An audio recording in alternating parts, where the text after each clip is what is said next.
Yo, yo, how's it going, gamers? Your boy Bama Prod here with the mid-season review of our season so far. As you can see, I played that Rockets game because I was testing out this new slider set because when I played the All-Star game, it felt like it was too easy, like towards the end. So I played that game. It was much tighter, so I think I've adjusted to whatever patch they had. This is after the trade deadline and everything, so we're gonna look at all the trades. We're gonna see who re-signed with their teams. We're gonna see who could possibly be moving on in the off season. So let's go ahead and do that. Yeah, I'm gonna do that. I'm gonna just skip to the ones that I find interesting. Okay, like I'm gonna scroll through it. I'm gonna let you see them all, but I'm only talk about the ones I think are interesting. This is actually kind of interesting because the 76ers traded their first round pick from last year. So they traded their rookie away for the Rockets lottery protected pick and Michael Carter Williams. Don't know how I feel about that. I don't feel like it's a smart move. Looks like the Suns got some value for Jamal Crawford, who's likely to be retiring in this offseason.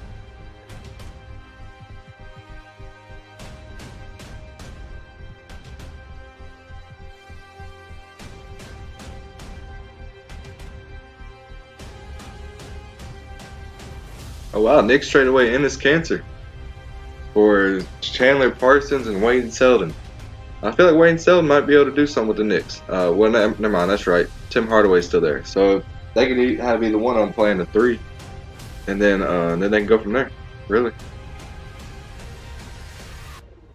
I think we played. Did we play the Grizzlies? I feel like we did, and then we saw this.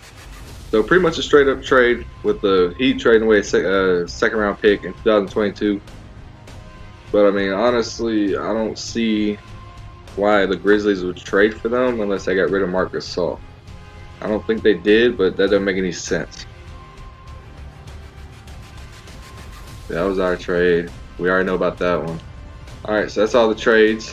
Let's look at the re-signs. Alright, yeah, we did re-sign Zubac. I felt like he was okay for us, so gave him a 2-year, $13.71 million deal. Goran Dragic re-upped. And so I'm doing the same thing with this as I did with the trades. Just look at pretty much the interesting ones. Kawhi Leonard re-upped with Toronto, so Toronto fans, that may be a sign that he's sticking with y'all. You never know.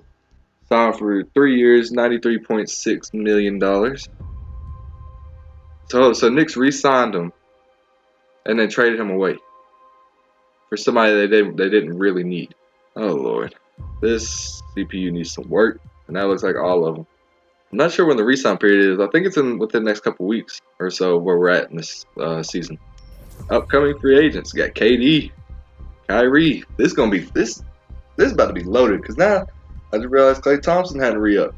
So Kemba Walker, DeMarcus, Al Horford, Marc Gasol, D'Angelo Russell. Maybe we get D'Lo back. I think we might go after Kemba and Klay. Maybe Jimmy. Cousins we might go after. I'm not quite sure. Definitely keeping Kyle. Might go back after Julius and put him at the 5. I'm not quite sure about that. Hey, maybe we'll bring Dwight Howard back. I've been a fan of Dwight Howard. I don't know why, but it's just like whenever I start at MyGM or something, I always want to end up bringing him back. Do not ask why, because I have no idea.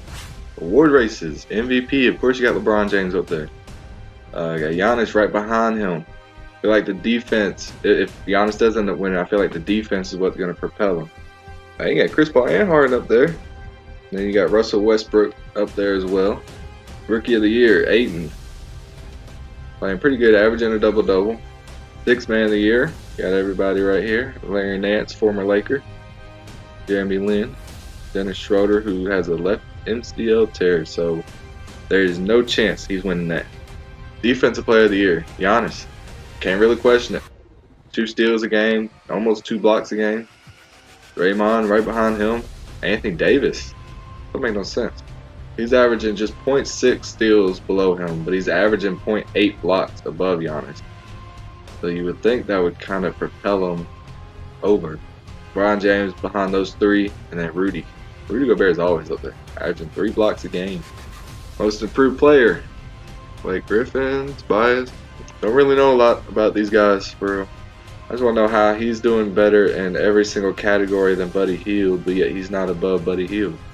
Jordan Clarkson's undecided about whether or not he wants to come back with us. Everybody else, we're ineligible to re-sign. Alright, let's look at these mock drafts, man. Come a long way.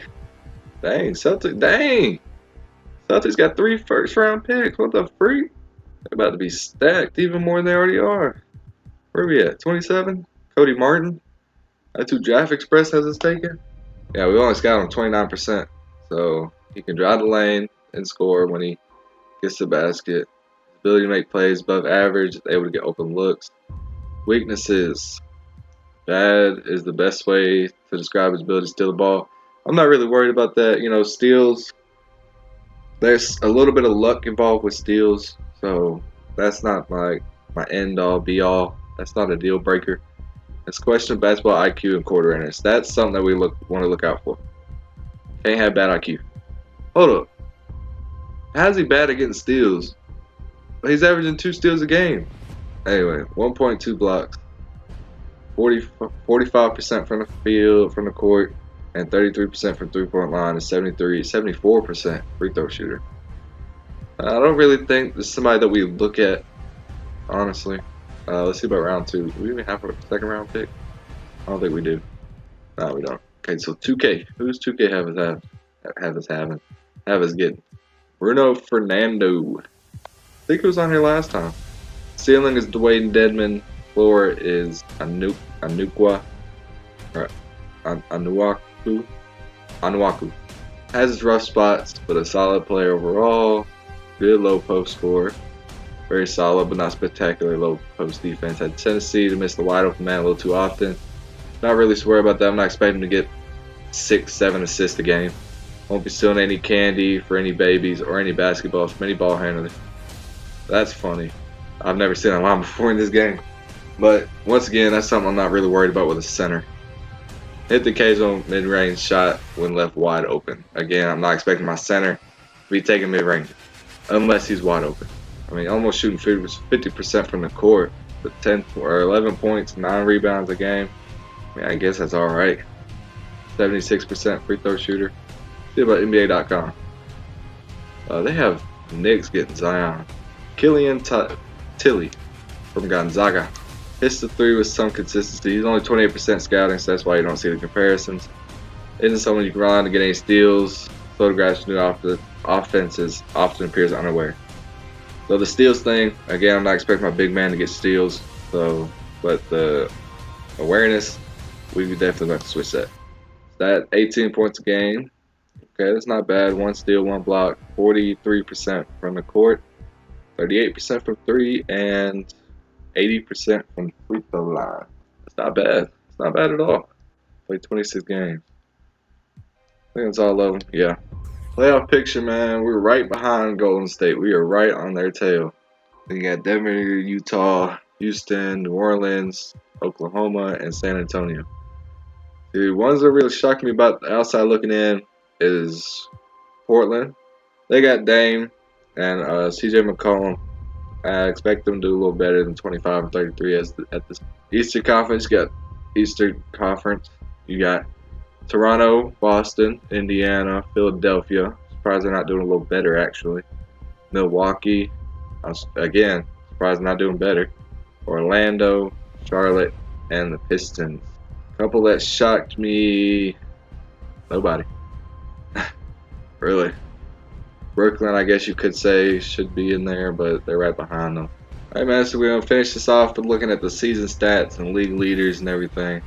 Got points per game, got Damian Lillard with LeBron right behind him. I mean, rebounds per game leader, got Andre Drummond with 15 rebounds a game. Cat and Tristan Thompson right behind him. Assists per game, Chris Paul leading with Lonzo right behind him. I wasn't expecting that. Steals per game, Chris Paul, Paul George, Jimmy Butler. Paul George is not a surprise. He has really improved that defense this year. Rudy Gobert, 2.7 blocks per game. Joel Embiid with 2.4. Turnovers. I expect turnovers leader to actually have a little bit more turnovers, but I guess not. John Wall and Paul George are tied with 3. Who leads the league? Yeah, big man. Who leads the league? And yeah, big man. That's pretty much who you expect to lead the league in field goal percentage. 3-point percentage. Otto Porter and Darius Miller are tied with Kyle Korver and Splash. Damn. The big three right behind them. I was going to say Splash Brothers, but Kevin Durant popped up. Damian Lillard making 96% of his free throws, along with the little Gallinari. Alright, man. So, next game, probably play this Pelicans game at home. And who knows, maybe we see the Brow come to Los Angeles in a couple years. But anyway, that's going to do it for this episode. Make sure you like the video, comment, let me know how I can do better, and share it with your friends. Alright, y'all have a great day, and God bless.